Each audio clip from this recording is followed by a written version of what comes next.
નમસ્કાર ભાવનગર, આપ જોઈ રહ્યા છો કે આજે સવારથી ભાવનગરમાં પણ વરસાદ છે અને હવામાન વિભાગની જે આગાહી છે એ અનુસાર આજ રાત્રે આખી રાત અને કાલે 1 ઓગસ્ટ એટલે કે આખા દિવસ ભારેથી અતિભારે વરસાદ ભાવનગર જિલ્લામાં પણ થવાની છે। એટલા માટે જિલ્લા વહીવટીતંત્ર તરફથી તમામ સ્કૂલ, તમામ કોલેજ, તમામ આંગણવાડીઓ અને ટ્યુશન ક્લાસીસમાં રજા જાહેર કરવામાં આવી છે। તમામ લોકોને ફરીથી અપીલ છે કે કોઈ કોઝવે કે કોઈ નાળું જ્યાંથી પાણી પસાર થતું હોય ત્યાં બાઇક લઈને કે કાર લઈને કે પેદલ જવું નહીં। પશુધન જે છે એને ખુલ્લું રાખવું।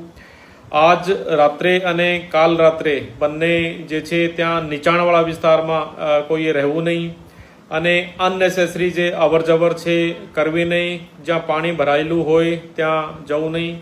તો ટૂંકમાં આજે 31 જુલાઈની રાત્રે અને કાલે 1 ઓગસ્ટના આખા દિવસ ભાવનગર માટે પણ ભારેથી અતિભારે વરસાદની પૂરેપૂરી શક્યતા છે। ધન્યવાદ।